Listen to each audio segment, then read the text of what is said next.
chairing tonight's fantastic meeting. And I think when we're talking about issues of racism and we're talking about injustices, there's always a good time. But I think this meeting comes at a particularly very important time for this country as we go 1 year from the explosive Black Lives Matter movement we saw last year on the streets, following the trial of George Floyd and all the other things that happened recently. It seems like it's a really important time to get our message out there, and for anti-racists to unite across this country, and expose the true nature of institutional racism in this country. So I'll hand over to my other co-chair, who's also going to be chairing with me tonight.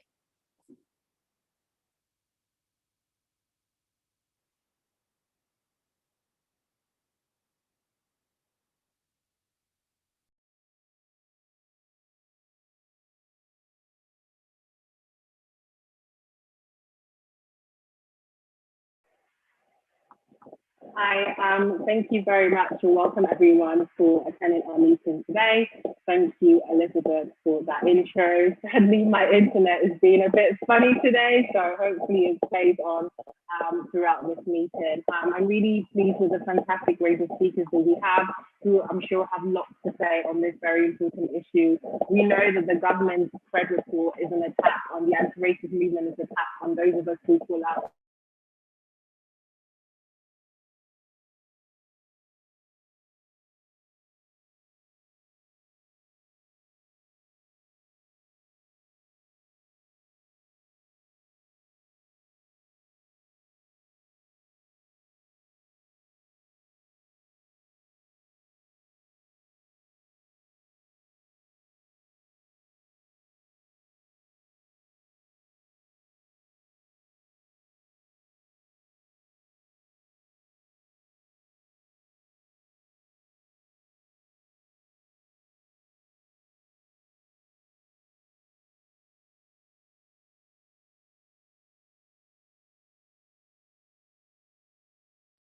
Oh, apologies there. I think we just had some technical difficulties with Barbara's internet. She's joining us from overseas, so apologies for that brief pause. I'll just carry on where she was taking over. We've got some absolutely fantastic speakers for you tonight. We've got a range of speakers who will all be speaking for a couple of minutes each. We really want you to participate through the chat, through asking questions, through your comments on whatever social media or platform you're watching this on. So please do continue to share this and interact with us. We really want to hear what you have to say. We're gonna get going with introducing our first speaker, who's absolutely brilliant. She's actually the local MP for Streatham, my ends of South London. And I'd love to introduce our first speaker, who I believe is Belle Ribeiro-Addy, who is a Member of Parliament. I will introduce our next speaker. Belle is not here at the moment. I will introduce our next speaker, who is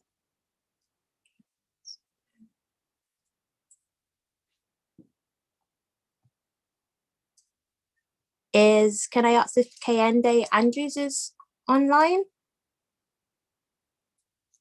Yes, Kehinde Andrews is online. Fantastic, brilliant. Kehinde Andrews is a professor of Black Studies in the School of Social Sciences in Birmingham City University. So over to you, Kehinde.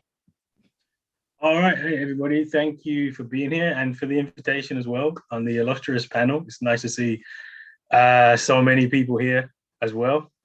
I mean, I think I just want to keep it brief. Obviously 5 minutes is obviously brief, and just really, and this is going to sound controversial, but this is I do want to say this because I think that the sewage report, whatever you want to call it, has actually ended up being a good thing, right?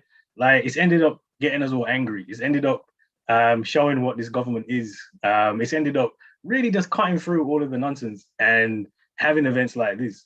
And so actually, I'm thankful for it. I actually think, like I said, I think it's turned into a good thing, because the anger that we've seen at the report, and also the defenses that we've seen from the idea there's no institutional racism, from the idea that, from the idea that it's culture and geography, etc. And the defenses we've seen, and I watched the debate in Parliament with the Minister for So-called Equalities, And, you know, just the amount of, it felt like being actually, when some of these Tories came on saying, oh, I love the report, it was so great.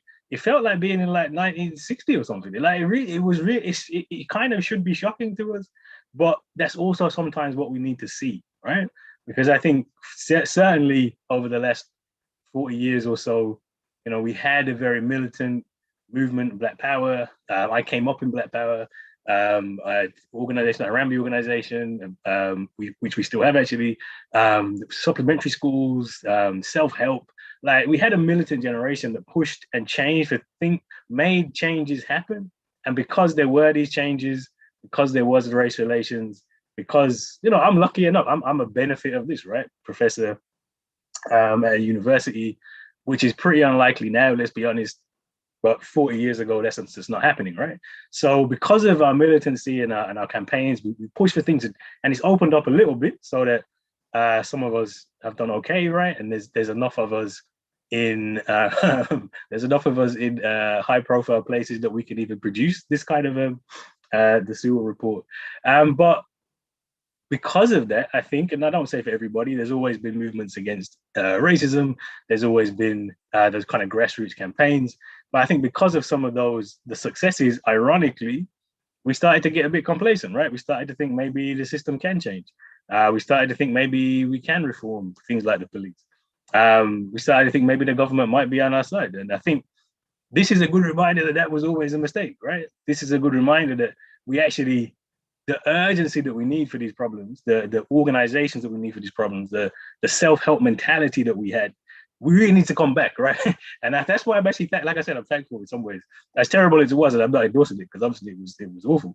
But sometimes you need that reminder, and it really is a good thing to get us into that space. So if we are thinking more now about the alternatives, if we are thinking more now about kind of going back to some of the roots of British Black Power, this will be a good thing. So I think what we should try and use in this moment is try and kind of build on the momentum, because I think since last summer, where we had loads of protests, and it was really good to see young people out in the street as well, and we saw a lot of noise made about Black Lives Matter and anti-racism.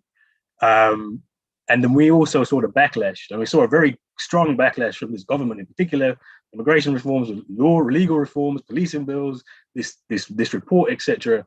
But hopefully, actually, that backlash that we're seeing from the government is exactly the thing that we need, unfortunately, sometimes, to make us continue in the struggle and continue pursuing the justice we need. So I'm actually very optimistic right now. I'm actually the most optimistic I've been for a while, because I think we got the anger that we need, and we just need to make sure that we hold on to that and push for the changes that we need.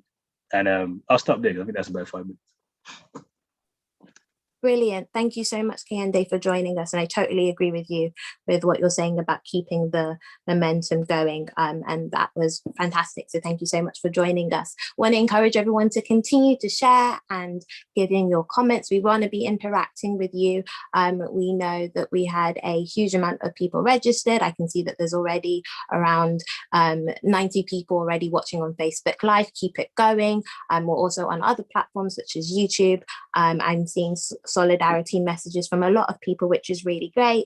Solidarity from Wales, Kalsum Salim says solidarity from Glasgow. We've got solidarity from Dewsbury, Islington, South East London, and Mark Bradley says Black people 45 times more likely to have been fined under coronavirus laws, and 6 times more likely to be tasered, and 4 times likely to be handcuffed. So it's really important that we get those figures and just bring the reality of what the situation is. I'm going to call in our next speaker, who I'm really pleased that we have. I'm going to call in Siyanda Mngaza, who is from the Free Siyanda campaign.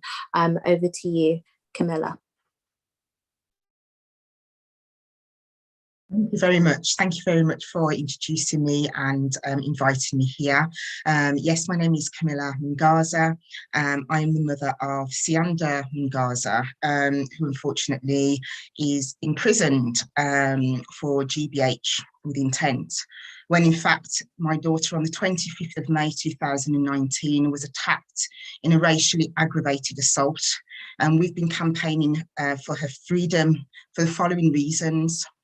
My daughter was attacked by 3 white people of a group of 5 white people. 2 of Siyanda's attackers were males, twice her age. My daughter was 20 at the time, and a woman. My daughter was brutally beaten, stamped upon, and called vicious racial names. So she suffered horrendous racial verbal abuse before she was then brutally attacked. But at the beginning of this incident, she was already assaulted by them. Now, what had happened is that the police were called to say that Siyanda had viciously assaulted the woman. And when Siyanda was arrested by the police, she explained what happened to her. Now, Siyanda was the only one arrested. No one else was arrested, even though there were 2 allegations made at the time. The rest of the party of 5 was put to bed, and Siyanda was the only one arrested, even though Siyanda explained she was viciously beaten, and this was caught on body-worn camera footage as well. Now, the turnout of this is that Dovey Parish Police failed to investigate Siyanda's allegation, did not investigate it at all, and I'll explain briefly. They registered her allegation as a hate crime, as an aggravated racial assault.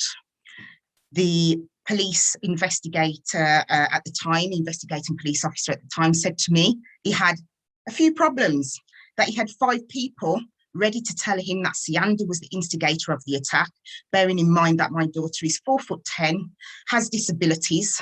She had reconstructive surgery 9 weeks prior to her attack, so she couldn't run away from her attackers. She couldn't walk normally either because of this operation.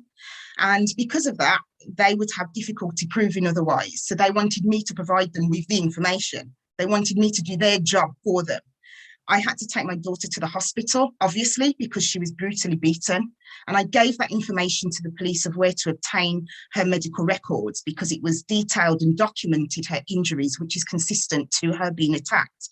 Now, bearing in mind, these 5 witnesses said that Siyanda was not harmed.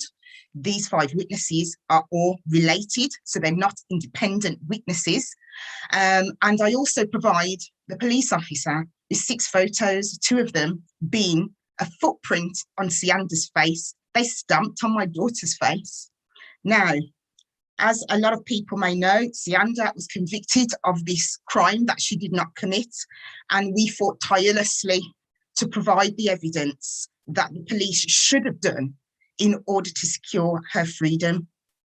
At the trial, the investigating police officer admitted to not investigating her hate crime, so it was not investigated at all.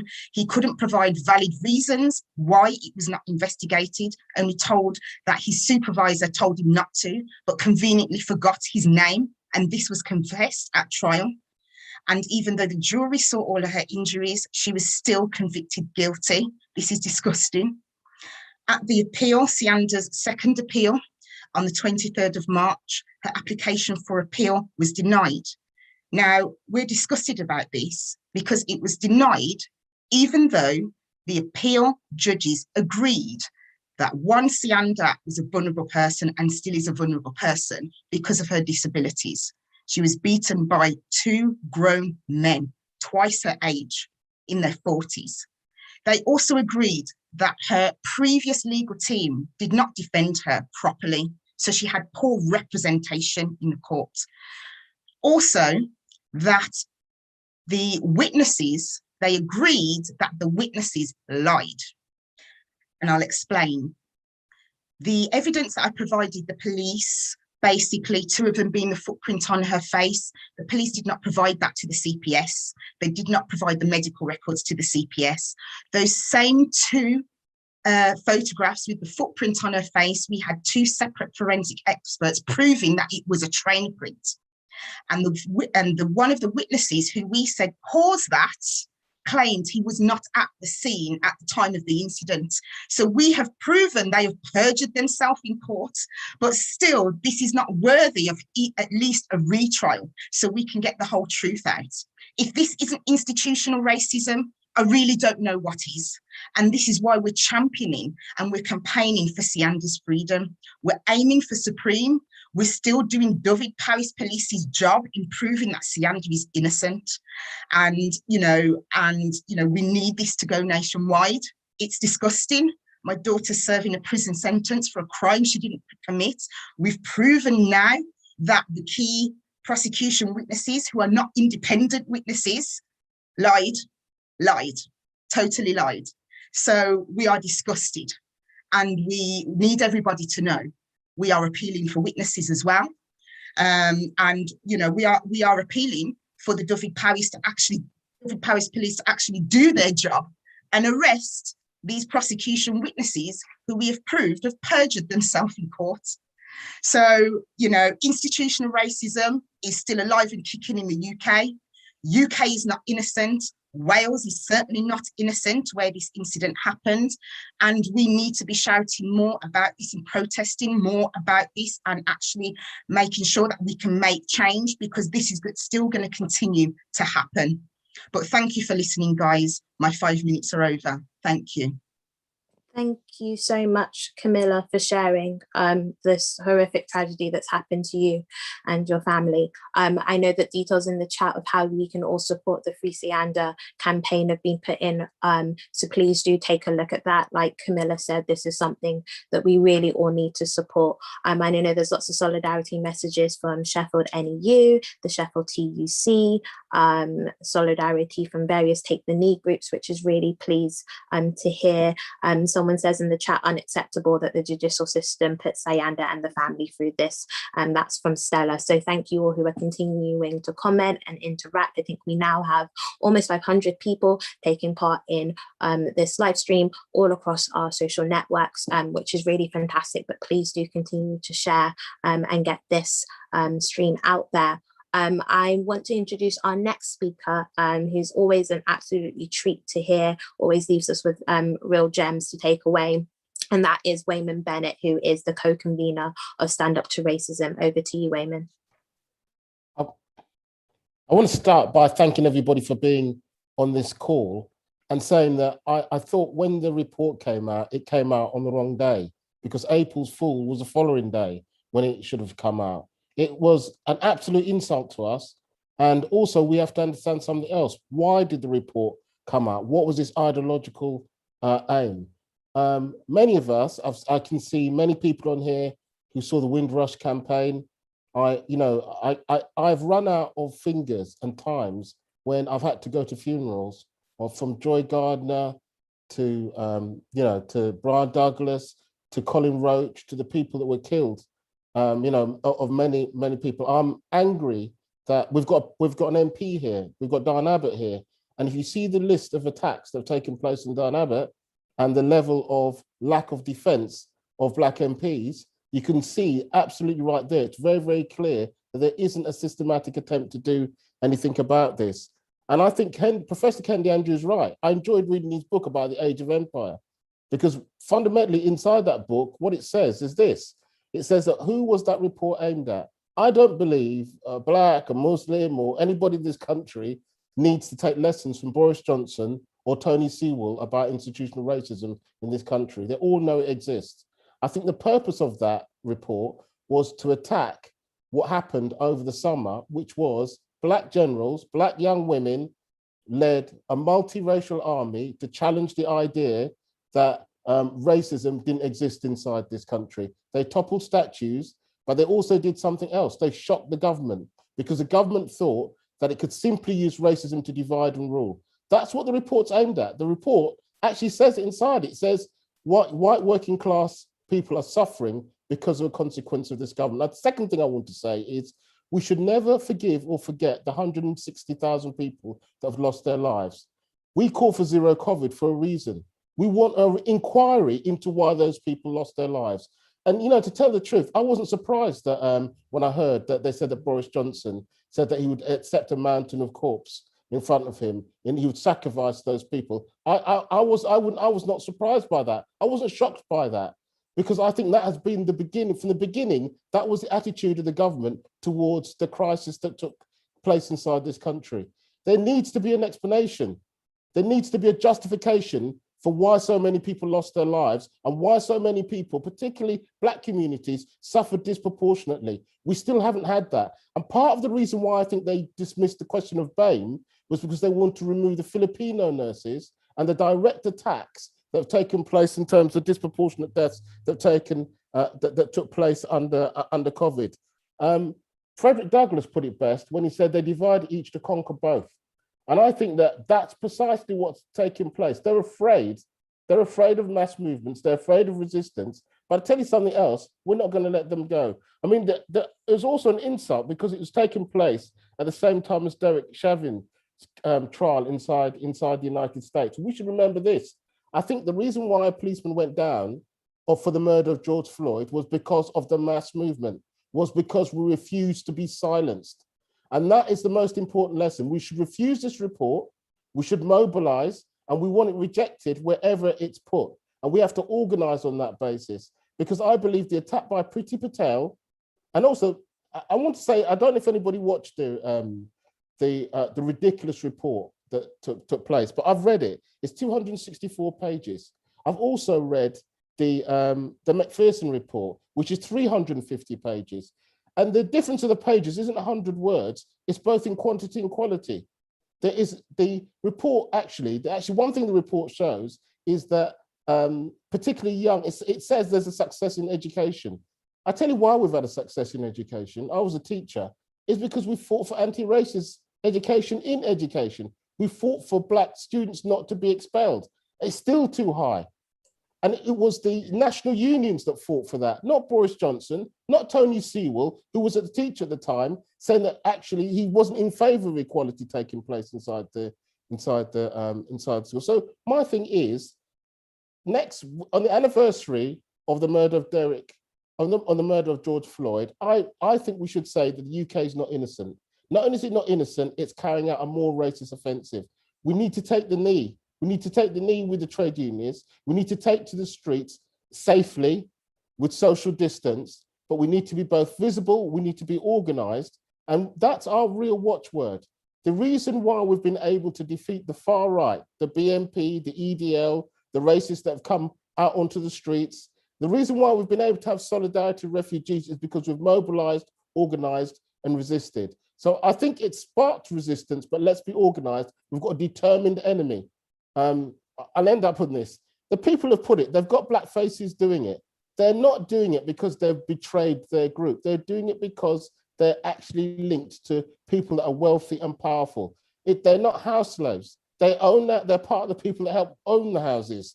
Those people are a new group of people that are attacking us, and we should see this as a new form of attack in terms of coming people from Bad Enoch, Tony Sewell. But behind them is they're justifying the attack from Boris Johnson. And behind that, that is the real racist. That's the person who's in charge. So stand up against racism. Remember that we've got the confidence to be able to do this. And the things that we've done now is because we've struggled and fought. I'm going to stop there.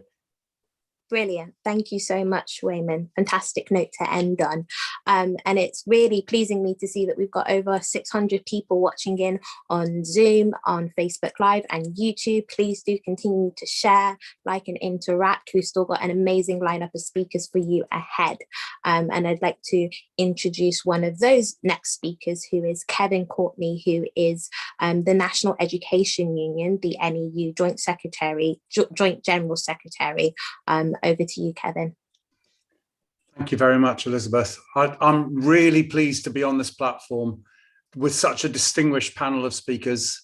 And I'm really proud that my union's been a consistent supporter of Stand Up to Racism. During this last tumultuous year, we have seen such clear examples of racial injustice and institutional racism. They've been highlighted by the pandemic and by the Black Lives Matter movement. For example, in our country, more than 90% of the doctors who have died of COVID are from Black and brown minorities. We shouldn't forget those pictures that we saw in the press at the start of the pandemic. And the names, Dr. Alpha Sadhu, a consultant in geriatric medicine at the Queen Victoria Memorial Hospital, working part-time after retirement, for example. Amged El Harani, an ENT consultant at University Hospital of Derby. Adil El Tayar, a transplant surgeon at St. George's Hospital, London. Jitendra Rathod, a specialist in cardiothoracic surgery at the University Hospital of Wales in Cardiff, just some of the examples. And as the BMA Council Chair, Chan Nagpal, says, the vast majority who sadly died are from a BAME background, with many coming from overseas to contribute their valuable skills and expertise to the NHS, to save the lives of others, only to tragically lose their own. And we all owe a huge debt of gratitude to those doctors and to the other Black and brown health workers who also lost their lives, and some white as well, and to their families. The Sewell report, the CRED report, was meant to examine these racial disparities, but has just tried to explain them away. And the Sewell report, it says such shocking things. It says about Grenfell and the Windrush scandals, outcomes such as these do not come about by design and are certainly not deliberately targeted. And I ask, how can you not see the Windrush scandal as a prima facie example of people being targeted by the colour of their skin? How can you not see the persistent and long-term ignoring of concerns raised by the predominantly Black families who lived in the Grenfell Tower as an example of institutional racism? I think it's particularly shameful the Sewell report was published just before the 28th anniversary of Stephen Lawrence's murder. The Macpherson inquiry found institutional racism in the police and implicated other public bodies, and it led to forward movement. After so much work to challenge racism by so many, and in that particular case, the heroic struggles of Stephen's family, his mum Doreen, his dad Neville, this report takes us back to the 1970s with its denial of institutional racism, implies that all who speak out about racism are stuck in the past. Now, the UK is one of the richest countries in the world, and 30% of our children live in poverty, and the report talks a bit about that. But our work on child poverty has shown that approximately 45% of Black people live in poverty. Poverty is a key indicator of low attainment and disenfranchisement. So it's true that Black children often face two obstacles, one racism and the other poverty. But far from using this to say that racism doesn't matter, which this report does, it should be a clarion call to government to act on both, but it's failing on each. It's disingenuous and misleading to seek to divide Black working class communities and white working class communities. It's class and race both, and we should say, and be proud to say, Black and white unite and fight. But racism and its effects are real, and you see this really strongly on young people. 9 out of 10 children on remand come from Black and Asian backgrounds, according to the Howard League for Penal Reform. Exclusion rates for Black Caribbean students in English schools up to 6 times higher than their white peers in some local authorities. Race disparities in education you see among staff as well, the retention and progression of Black staff. And then you see further consequences in the justice system. Despite making up just 14% of the population, Black and brown men and women make up 25% of prisoners, and 40% of young people in custody are from Black and brown backgrounds. These figures are simply outrageous. They should be presenting a call to action on race and on poverty both, but the government is failing on both. Now, astonishingly, the Sewell report really has no recommendations, nothing substantial on tackling racism in schools. And there are lots of things that could be done.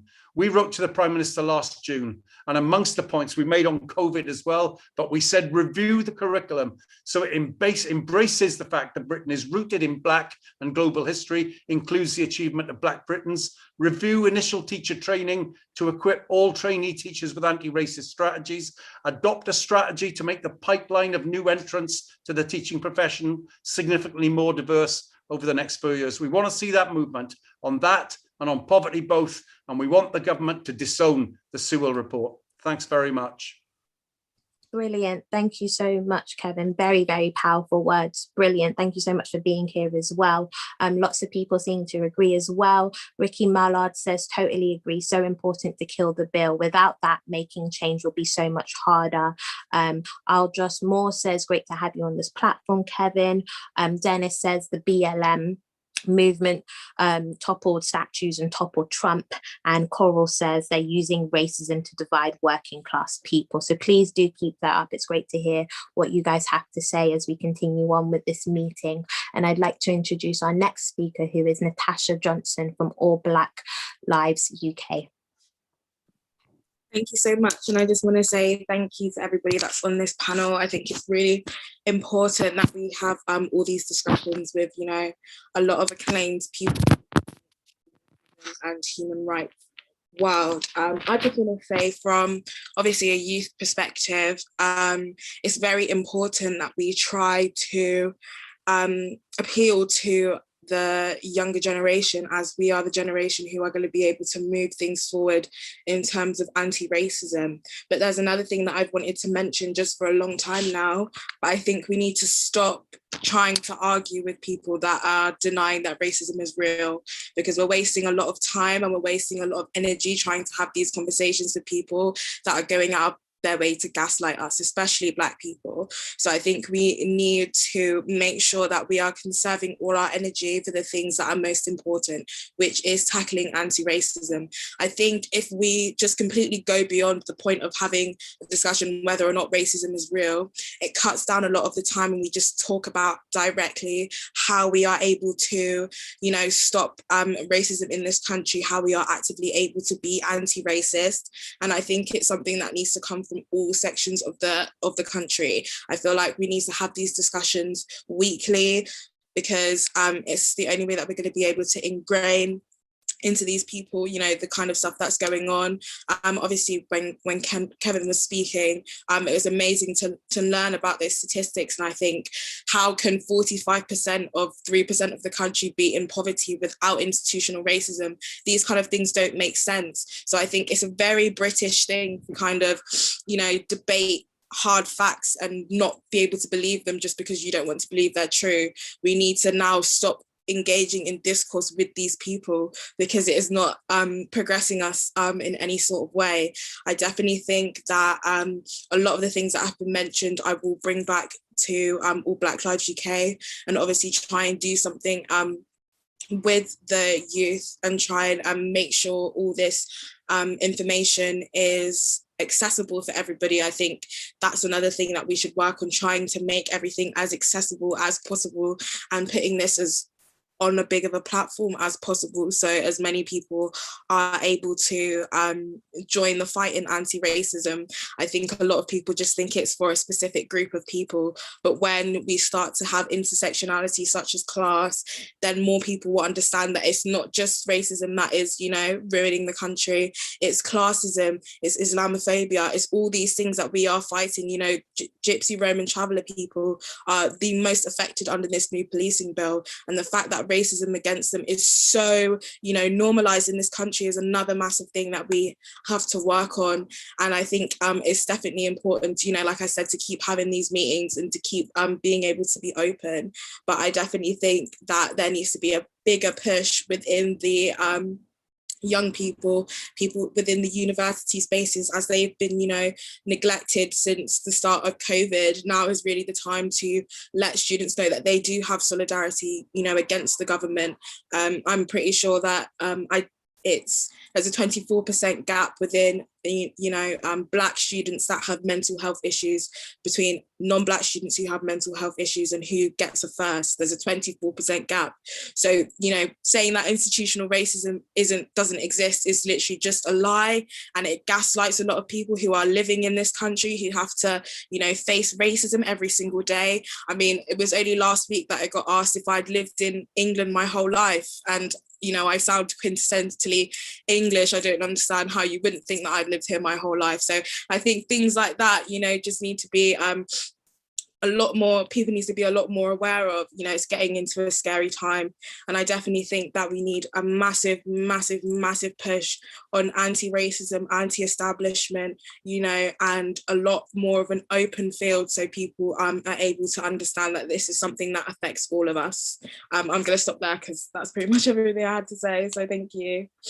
Thank you so much, Natasha. That was fantastic. You touched on so many important points. I know links have been put in how you guys can keep in contact with All Black Lives Matter and keep up with their doing, because they're doing absolutely some fantastic work. You've got lots of people agreeing with you as well, Natasha. Stella says, you are right.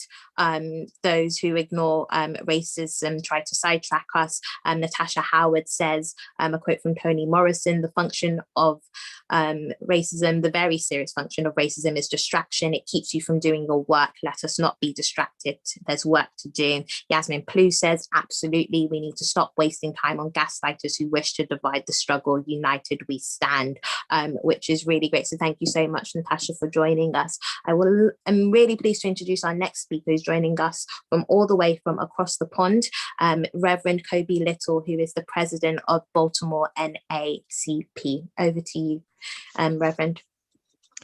Good afternoon, and thank you for the invitation to participate. I am delighted to stand in solidarity and in protest with all of you in light of the CRED report. I want to thank you all for standing with us in solidarity in the face of the assassinations of Ahmaud Arbery, Breonna Taylor, and George Floyd. Thank you for carrying the message across the pond that Black Lives Matter. Thank you for your work and for your solidarity. I guess the first message that I'd like to share today is that CRED has no credibility.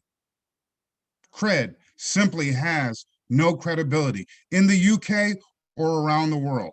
We are witnesses to the structural racism, the institutional disparities and inequity that are the fruit of the United Kingdom's government, its economic system, and its social order. The idea that the government would issue a report that would say that structural racism only exists if we can prove it is simply saying, let's adhere to the status quo, which is that we're always right. But time is up for white supremacists. Time is up for the lie of white supremacy. White supremacists are liars, and the mythology of white supremacy is a house built on deceit, misrepresentation, revisionism, gaslighting, and prevarication. In short, white supremacy is a house of lies. The burden is not on those who are impacted by white supremacy and institutional racism, systemic inequity, to prove that it exists. Those who are truly interested in moving forward in the beloved community, as Dr. King said, moving forward in a world of sustainability and equity, would say that the standard is that white supremacy and systemic racism exist until, beyond a shadow of a doubt, we can prove that it does not exist. The law of inertia says that those things that are in motion continue to go in motion until such time as something acts on them to put them at rest. The government of the United Kingdom, the government of the United States, and many of the governments of Europe have failed to act to put systemic racism to rest. The denial of institutional racism in the UK is actually an act of hate, and in fact, on the face of it, proof that institutional racism still exists in the UK. The question really isn't whether or not there's institutional racism. Rather, the question is, what are the things that the government and other institutions in the UK doing to eliminate and prevent the return of institutional racism and structural inequity in the UK, in its former colonies, and around the world? Let's be clear. The United Kingdom is responsible in no small part for the spread of white supremacy around the world. It has a primary responsibility to clean up the mess that it created. Yes, we do believe that the system is deliberately rigged against ethnic minorities. We do believe that it's outrageous that the CRED report would say that people of color should not absorb a fatalistic narrative that says the deck is stacked against them. White supremacists love to tell impacted people how to experience their reality. Again, the CRED report is just more proof that institutional racism still exists in the United Kingdom. White supremacy is ubiquitous. Institutional racism often seems indelible. It can only be erased by exposing its existence, changing racist policies and practices, and seeing repentance and making of sincere apologies, the paying of reparations, and the requesting of reconciliation. Institutional racists and their beneficiaries don't get to declare that racism is over. That is a call that can only be made by the people who are directly impacted by their white supremacist ways. And so as I close, I'd like to point out that there are two things that serve as prima facie evidence of institutional racism in the United Kingdom. And as someone who has a great affinity for all of you people who are on the line in the UK and for many things about the UK, I must speak the truth and say this without fear of retaliation. Two things that serve as prima facie evidence. One, the monarchy, and two, the foreign debt that the government of the United Kingdom claims that former colonies and protectorates owe. The Meghan and Harry affair aside, I believe her, by the way, but that affair aside, the institution of the monarchy is a symbol of the country. The monarch is the head of state, and it is also a symbol of institutionalized inequity based on colonization, based on white supremacy and racism. Until the crown pays reparations to all those from whom they stole resources to provide for the wealth of the crown and the wealth of the empire, the monarchy will always be a symbol of institutional racism. And as long as the United Kingdom holds debt against its former colonies and protectorates, it cannot say that institutional racism no longer exists. So thank you all for your important work. Thank you for the solidarity. Together we will win. Together we will turn the tide. Together we will overturn the status quo. God bless you all. Thank you so much, Reverend. That was fantastic words, really, really inspiring. And thank you for your words of solidarity. And of course, we continue to offer solidarity to all those who are fighting racism in the US. We've got over 600 people watching on all three platforms, which is fantastic. So please do continue to share. This is a meeting people do not want to miss, as you've heard from our speakers so far. It's absolutely been fantastic. Lots of people really enjoying you, Reverend. Penny Kay says, thank you for all those truths. And Louise Ludsfordson says, well said, Reverend. So thank you for that. It's my pleasure to introduce our next speaker, who is Patrick Vernon, who is a social commentator, campaigner, and cultural historian. Over to you, Patrick. Hi, welcome everyone. It's really fantastic to be here, and so many great speakers and so many people online. As Kehinde said, I think the report is a good thing, but we have to put the report in context. This report done by Tony Sewell is part of a tour round in the middle of a cultural war that we are facing right now. And the aspects of that cultural war is the government denial and recognition of the disproportionate impact of Black and Asian people who have died for COVID. Behind me is a poster done by a good friend of mine, Harry Beaumont from The Guardian, depicting all those deaths of Black and Asian people who have died connected with COVID-19 over the last 11 months. Part of that culture war, the government don't want to go there in terms of exploring that in great detail, which would expose structural and institutional racism if they did. As you know, with Black Lives Matter and the removal of Colson statue, the government now wants to introduce planning regulation to protect all those racist statues around the country as part of cultural wars. They've also threatened a number of heritage organisations in Britain that if they start to rename or get rid of anything connected with the slave trade or colonise or to decolonise, they'll have their funding cut. And also on top of that, in the Sewell report itself, which I think is quite important, they're trying to rewrite the history of enslavement. They're trying to play down Britain's involvement in the transatlantic slave trade and focus that this was character building for my ancestors and for all people of African diaspora, which is probably one of the biggest insults in the report in many ways. And actually, one of the key aspects of that is actually one of the commissioners on that report. She is the chief executive of the West Indies Committee. And for a little bit of a history lesson for everyone, the West Indies Committee was set up in 1795. It was basically a lobbying group, very similar to the shenanigans taking place in this government around Cameron and trying to make money out of the death of people around PPE with his company, that this was a group of plantation owners, merchants and people who benefited from the slave trade to lobby Parliament. They actually tried to extend the period of slavery.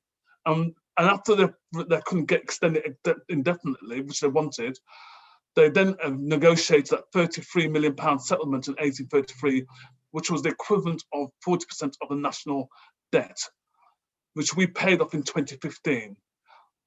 That organisation still exists today, and that organisation's chief exec sat on the Sulls report, and they played down the history of enslavement as well, which is part of the cultural wars. So we have got a lot of battle ahead of us. And as you know, in terms of Windrush scandal, the views of rhetoric of rights and wrongs, despite the fact that they are refusing to pay the right compensation, families have to go to court. Most recently, a successful High Court ruling last week of Hubert Howard, where basically the definition of a good character that was thrown out by the court. But there's malice by the Home Office because they're now appealing against that decision instead of sorting out the family, because he died over a year ago. As you know, in Parliament, the Equalities Minister, Kehinde Andrews, gaslighted a number of Black MPs, including Bell, Dawn Butler, gaslighted the Runnymede Trust, who coordinated a letter which over 25,000 people signed, basically rejecting the report, and even gaslighted me. And what's quite clear, that the government in its MPs or people that they chose on the commission or sit on or been appointed for various public appointment roles, such as the Windrush Cross-Governmental Group and other roles, these Black and brown people are basically protecting and preserving white privilege and white supremacy and frustrating change which requires to happen. To me, what needs to happen now is to energize all of us. And I think we need now to push ahead on one of the key issues which has avoided things around race equality for many years. We have Islamophobia, and we recognise that. We recognise anti-Semitism. It's about time we properly put on the statute book anti-Blackness and recognise the Afrophobia. It's very clear from the Saul report, it's very clear from the campaigns around Black Lives Matter and all the everyday racism, particularly that people of African descent face in Britain. We need to make sure there is strong legislation around Afrophobia and discrimination that happens in the media and in public life and in what's happening in schools and everywhere. And in terms of what we need to do as anti-racists is take the battle to them.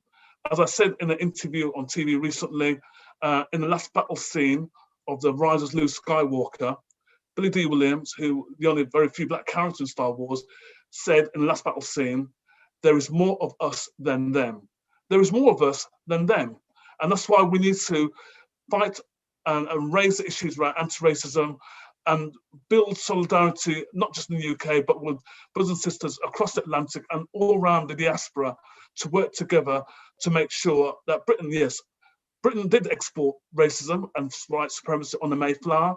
Now it's the Empire Strikes Back, and we need to make sure that we fight here for our rights, for our respect, and more importantly, for restorative justice. Brilliant. Thank you so much, Patrick. So important. Fantastic words. And you've really sparked some discussion in the chats. Ricky Mallard says, definitely agree. The government thinks it's tearing down a statue is rewriting history, but says the slave trade was mutual cultural exchange, isn't rewriting history. Roshan says, racism is always against humanity. We should stand together. Peter says, reparations due. And Carmen says, this report was the government's way of saying put up and shut up. So more fantastic comments going on, so please do continue that throughout the rest of this meeting. And I'm really pleased to introduce our next speaker, who is Claire Mosley, who is the founder of Care for Calais. Over to you, Claire. Thank you so much, and thank you for having me at this very important meeting. I think it's no coincidence that at a time when the government are waging war on class and on race, that we feel like there's a battle going on against refugees, because that is what it feels like this year. In Calais, I have never seen the conditions so bad or the way they are treated, and that's by our government as well as the French. And in the UK this year, we have seen refugees in Home Office accommodation living in the worst conditions. We have, since January, supported people through 5 hunger strikes. That's refugees here in the UK on hunger strikes. We have supported people through many suicide attempts and even deaths in Home Office accommodation, and that's here in the UK. And our government has been very clever in this battle against refugees, because they have 2 clear messages, and they repeat them a lot. The first is the idea that refugees are illegal immigrants, and this is Boris Johnson's favourite one.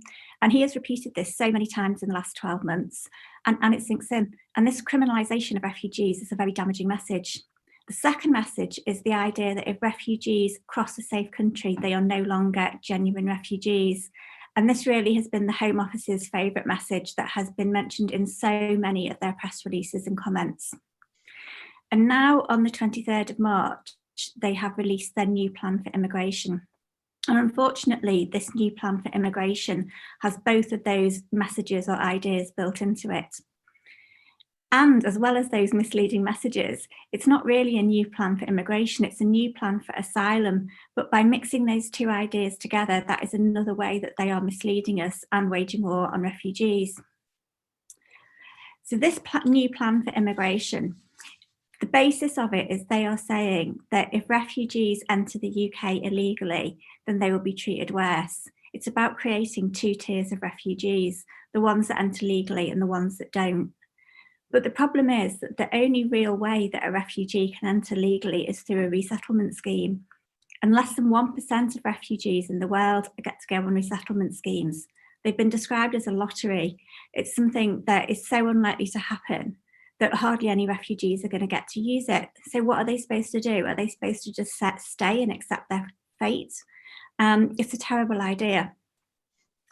But because they have these really clear messages, what we've tried to do, there was a consultation now running up to the 11th of May, and we've tried to create our own messages to combat this, and we've created a campaign around it. I hope I'm going to be able to screen share and show it to you. Oh, yes, amazing. So what we have is a website where there are different ways that people can take action running up to the end of the consultation on the 11th of May. There's a really easy 1-minute way to write to your MP. You can share the campaign, sign up for updates or support our work. And the campaign comes out of social media, and we have some very simple messages that less than 1% of refugees get to use legal routes. Paying a people smuggler isn't a choice. That the government's publication suggests that this means that you're not a genuine refugee. That passing through a safe country does not stop you from being a refugee. And that dictators don't give you visas. People have to understand that being illegal is not a refugee's fault. So hopefully you will see this campaign coming out over the rest of this week and the beginning of next week. And I would very much ask you to share this campaign, to go to the webpage and to help us get these ideas out, because this new plan for immigration, this is really damaging. This is basically an attack on all refugees, because the people who come through legal routes, unfortunately, are very, very few and far between. And it's not right to say that if a refugee travels illegally, they don't deserve protection, because a refugee who is desperate has no other choice. So thank you very much for inviting me to your meeting, and please do look out for our campaign. Brilliant. Thank you so much, Claire, for sharing that with us. Lots of messages of solidarity. Shaz says the human race is one race, and Mary sends solidarity for Milgarve in Scotland, and it's brilliant. If people continue to do so, continue to share. We've still got 2 amazing speakers up for you next. I'd like to introduce the first of those, who is Wilf Sullivan, who is the TUC Race Equality Officer. Over to you, Wilf. Thanks, Elizabeth, and thanks for the invite to the meeting.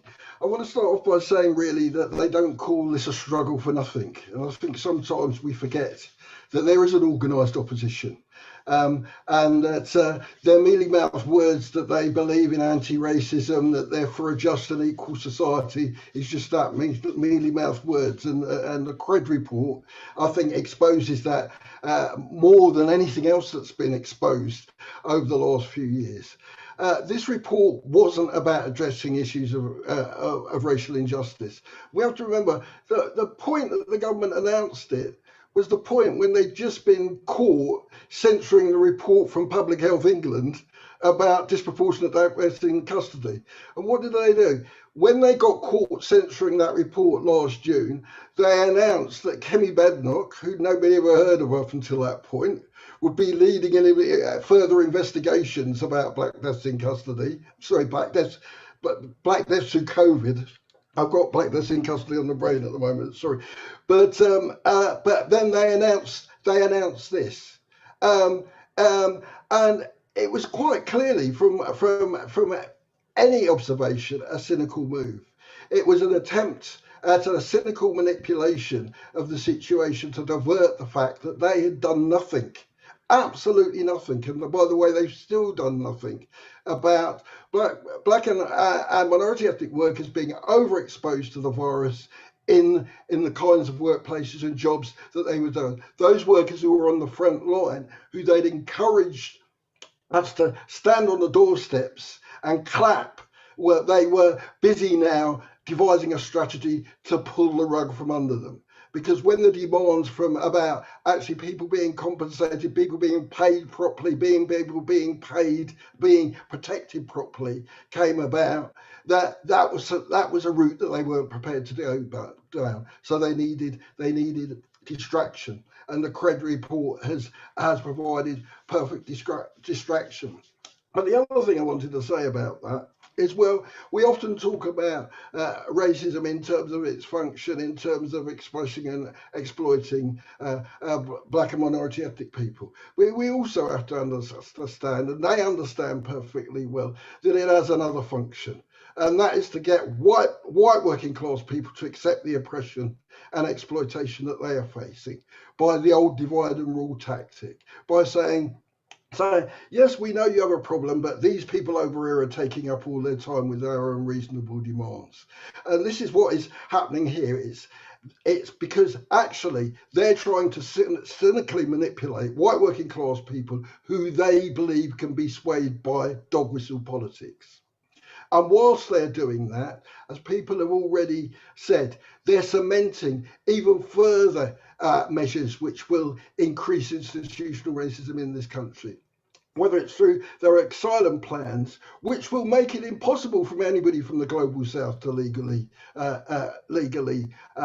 claim asylum in this country, because they'll have to come through other countries, which actually tramples all over their UN obligations in relation to asylum. And we see how much they care about asylum seekers when after Napier barracks and the terrible conditions that were exposed there, Priti Patel tried to justify it on the grounds that more generous accommodation would undermine public confidence in asylum seekers. What moral bankruptcy we've got in our government when people would stoop to that level. We have the latest police bill, which people have said will extend stop and search, will criminalise the Gypsy Roma traveller community, will further criminalise resistance of working class people in ways that weren't there before. When actually trespass now becomes a criminal offence instead of a civil offence, which means that people are trying to occupy a danger of being arrested and put in prison for 11 years. So we cannot be, as somebody said further, be distracted by this report, because actually we have many major issues to deal with. Not least the fact that the government are once again opening up the economy. They haven't addressed that point about disproportionate deaths. We need that public inquiry, right? We need a public inquiry on disproportionate deaths in COVID, which not only seeks to find out what went wrong. We all know what went wrong, but which addresses the issues of how they're going to repair that damage to our communities, right? How they're going to ensure that actually we are kept safe going forward. Because at the moment, it seems to me that actually what they want to try and present, there's, you know, we've got a vaccine, that's a silver bullet, we can all go back to normal and forget about it. But what all about all those people, and I know people that are suffering from results of long COVID, you know, who's going to look after them? Who's going to give them an income? You know, so we need to redouble our efforts in our fight for justice, because actually without any justice, things are not going to change, you know. And what is quite clear is this government is not interested in justice. They're interested in bringing in even more measures to ensure, or try and ensure, that we won't resist. But non-resistance is not an option. So we have to stand up and fight. Absolutely. Thank you so much. Well, very well said. And it's brilliant to have you here. That was a really important message. Yeah, thank you so much for sharing that with us. Salif Mamoon says Windrush scandal was the result of the hostile environment created by the Home Office based on racist immigration laws. This is state racism we should not ignore. And I want to thank you for everyone who's continuing to share and get those comments out there. And it's my pleasure to introduce the last speaker, but certainly by no means least, Diane Abbott, who is a Member of Parliament. Over to you, Diane.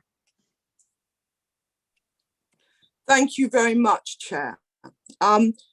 We've heard some brilliant speeches this evening. And in closing, I just want to make a few salient points.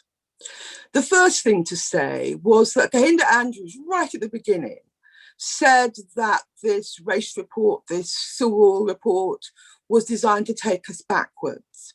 It certainly is. It takes us back specifically to the 90s, the death of Stephen Lawrence, and the Macpherson inquiry, which was set up and reported in 1997 as a result of the death of Stephen Lawrence. And it's easy to forget how seismic it was when Macpherson in his report talked about institutional racism. It may seem to some of you an obvious point to make, but it wasn't obvious then.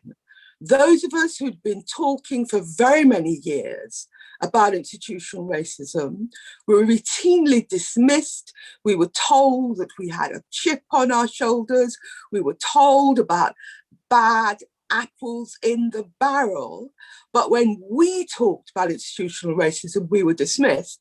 But when Macpherson, who was a white, retired High Court judge in his 70s, who lived in a castle, when he talked about it, for the very first time, the British state had to take it seriously. And the consequences of Macpherson talking about institutional racism have fanned out, have rippled out down the decades. And this Sewell report is a deliberate attempt to nullify the notion of institutional racism. And let's be clear, the mastermind behind this report, I mean, Boris Johnson has put his name to it and he clearly believes in it. But the mastermind behind this report was a woman called Munira Mirza, who worked as Boris's deputy mayor when he was mayor of London. She didn't believe in institutional racism then, and she's deeply hostile to it now. And she hand-picked a commission led by Tony Sewell to come to the results that it came to. That's why it's so garbled, because instead of reading research and the work of international experts like Sir Michael Marmot carefully, they just cherry-picked facts and figures to try and support a conclusion they had arrived at all along, that institutional racism doesn't exist, therefore the government doesn't have to do anything about it, therefore they can push back on people, black and white, campaigning for racial justice.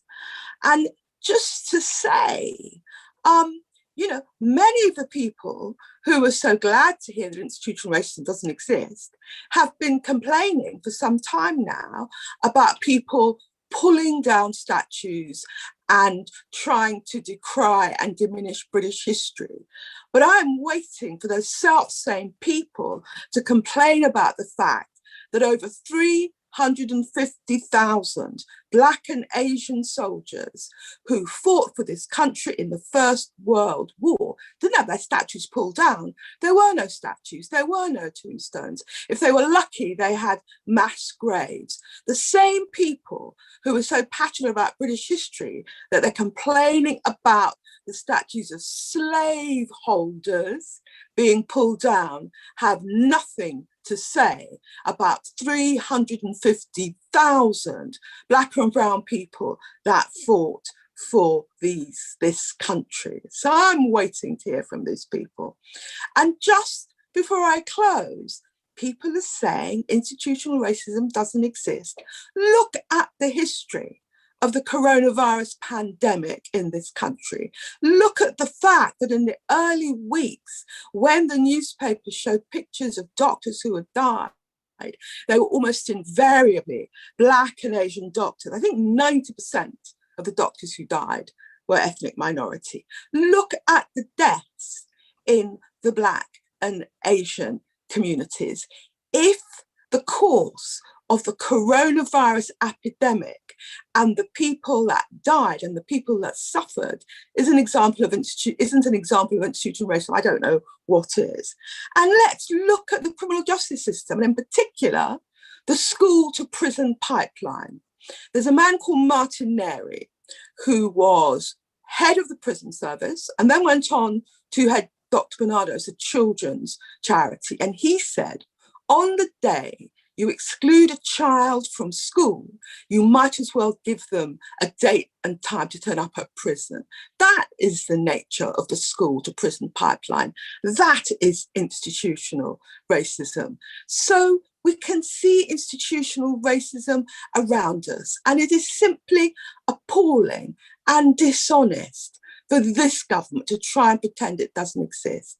We have to push back against this report. We have to counter it with the facts and with lived experience. We cannot allow this shoddy report to stand in the way of a continuing campaign for racial justice. Thank you very much for inviting me to speak. Thank you, Chair. Thank you so much, Diane. Absolutely brilliant words, really hitting home clearly the issues in the race in this country and the issues in particular with this CRED report. And I want to say a big thank you to all our brilliant speakers. It's been so inspiring to hear all of you and what you've had to say in a really important meeting that's come at a really, really important time. And I think if we take away anything from what our brilliant speakers have had to say is that there is lots of work to do, but there are many of us and we can all get involved in it in various different ways. So I'm just going to highlight what's coming up and ways that people can get involved if you've been and have been continued to be inspired by this meeting. And the first thing is I want to highlight that this weekend on May Day, all across the country, there will be waves of protests and actions against the Kill the Bill initiative that's been trying to be pushed through. And I think people should really find out what's going on in their local areas and really take part. But it doesn't stop there. I also want to highlight on May the 22nd, of this year, Stand Up to Racism is calling for a week of action to commemorate George Floyd 1 year on. It's hard to believe that it has been actually 1 year since the brilliant Black Lives Matter movement and the sad and horrific death of George Floyd. And there's been local actions and protests called all across England, Scotland and Wales. And this will also include a 5 p.m. rally that will take place on the 25th of May. And we're also asking people to take the knee all across the countries. There'll be details and links sent out throughout the chats of all the graphics and materials that local groups can take and use, and local groups should also please share, if they haven't already made Stand Up to Racism one of the co-hosts, please share that with us and let us know what's going on so we can kind of get it all out there to people, which would be really fantastic. Claire briefly mentioned it, but I also want to highlight again the Care for Calais and Fair far from fair campaign that's taking place against the government's racist immigration plans, which Stand Up to Racism are working with Care for Calais towards. People can click the links that will be sent throughout the chat. There's 5 sort of graphics that people can use as part of a social media campaign, and we really want to encourage local groups to use social media in this way and take part in the campaign. And as Claire says, Care for Calais are also asking people to use their model letter to write to their MP as part of this campaign. It puts pressure to stop the new legislation, and that will be also found in the links. And lastly, but definitely not leastly, is get involved. If you're not involved with the Stand Up to Racism group, please contact us via email at info@standuptoracism.org.uk and click one of the joining groups. There's so much to do, but we are so much stronger when we are together. And there are groups all across the country that have been doing amazing work and will continue to do amazing work. And I want to thank everyone again for taking time out of their evening to join us in this meeting. It's been absolutely fantastic. The struggle continues. So solidarity to everyone. And thank you once again for joining us tonight.